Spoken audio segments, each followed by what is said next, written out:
So I want to share a story with you, apropos of absolutely nothing, except I happen to be on Phuket. And I'm here to prepare to shoot a video, one of my little story videos at the Nai Han. I'm staying in a nice, relatively inexpensive hotel. And I don't come to Phuket typically very often. But I have this time. So I wake up this morning and I'm out of cigarettes. And I have a pot hangover for the first time in 40 years because last night I found a dispensary selling hashish, Nepalese hashish, which I've been told is fairly common in Thailand, but I haven't seen a piece of hashish in 40 years. I haven't smoked any hashish in 40 years. So I bought a gram last night and I smoked it till about midnight. And I woke up this morning with a real pot hangover and in a sour mood. And I was out of cigarettes and there was only Nescafe in the room. And so I put on my clothes and I go out on the street to find some coffee and some breakfast and some cigarettes. And I walk down the road, the beach road, and I find a restaurant that's open at 7 and then they're serving breakfast. And I have a typical terrible Farang breakfast.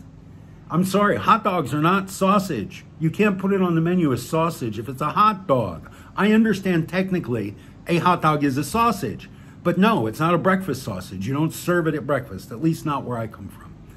So breakfast did not make me any happier. I still didn't have any cigarettes and they were charging 30 baht for a cup of Nescafe that I could have had in my room for free.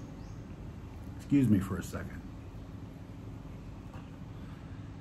So I go down, I leave, I pay my bill.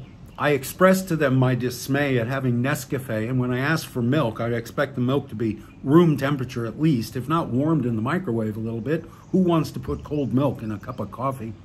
And I'm explaining to the smiling, patient waitress in Thai, and she says, "I'm sorry, I don't understand you."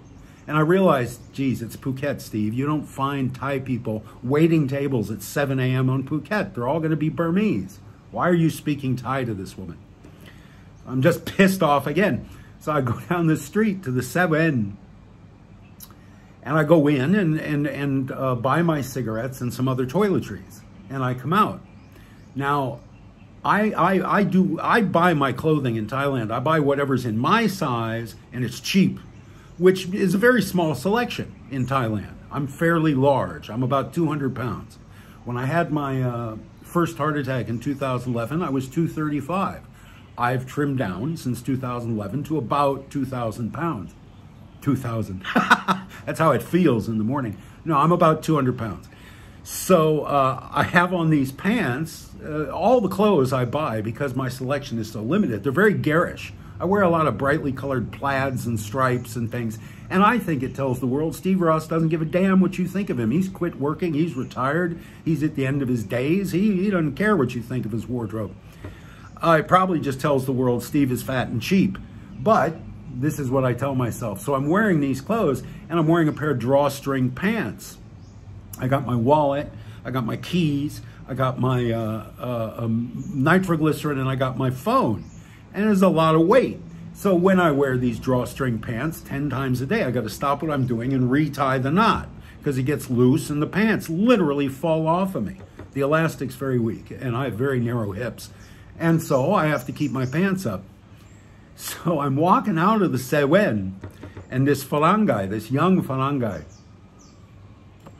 very pale skin, bald head, shaved head, tattoos everywhere, comes in the Sewen and he's not wearing a shirt. And that always pisses me off when Farang don't wear a shirt. That's so rude, man. Showing your body to someone is rude as hell. Only the poorest laborers in Thailand, in Asia, would ever go in public without a shirt. Certainly wouldn't go in a 7-Eleven without a shirt. This guy's not wearing a shirt. And he looks fit. He's trim. He's in good shape, but he's about a foot shorter than me. Now, I have been in fistfights in my life. I'm a Buddhist. I try to be a Buddhist, and I try to be peaceful, and I can talk my way out of a lot of shit. But I've had a few fistfights in my life, and right now I'm batting 500. I've lost as many as I've won, but I'm 65, and I think 500 at 65 is a pretty good score. So I'm coming out, and this kid, he's in his 20s, he's coming in, and he intentionally throws his shoulder into me, coming through the door. Bing, bong, whack. And I'm kind of thrown back, and I step outside the door, and I turn around, and the kid is standing there inside the door, turned around with his fists on his hips. He's looking at me like, what? What are you going to do? Say something. Now, the fights I've won because I have very poor impulse control and a lot of rage inside of me, and I just go nuts. I run amok. And either that carries the day or I get my ass kicked. Either way, there is that masculine satisfaction of having been in a fight and survived a fight.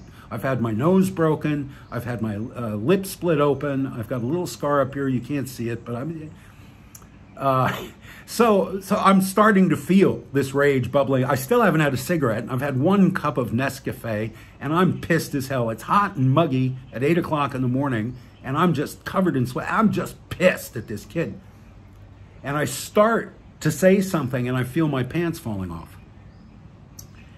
And I got a bag full of toiletries and cigarettes in one hand, and I immediately turn around away from this kid and start tying up my pants, right? And I turn back, and the door is shut, and he's gone. So I go down the street thinking, you dodged a bullet, kid. You're lucky today. And I go down the street, and I'm looking for a store that sells toys, because I'm making these videos with toys. So everywhere I go shopping for toys. So I go down the beach road, stop at a few stores that sell souvenirs, buy a couple things. I come back up the street towards my hotel, and I notice that near the Sewen, there's a boxing gym, Thai boxing, Muay Thai gym.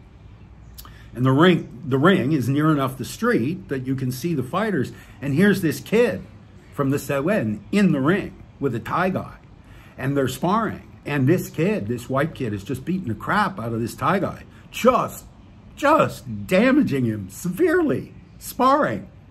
And as soon as I look and recognize this kid and what he is doing to this Thai guy, the Thai Piliang, the coach, blows his whistle and breaks it up and comes into the kid's face. And I think he was speaking to him in Russian, but I imagine he was saying, calm down. It's just sparring. It's exercise. Calm down. Don't hurt this guy.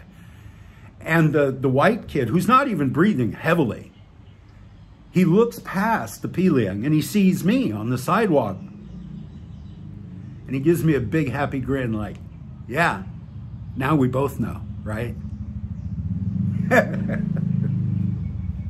So I dodged a bullet this morning on Phuket. I could have been doing this video, missing a tooth or something. So that was the story. That's all I wanted to share. And thank you for your attention. That's my time. Like, subscribe, and share. I love you, man. I love you all. Thank you so much for your attention. Have a great day.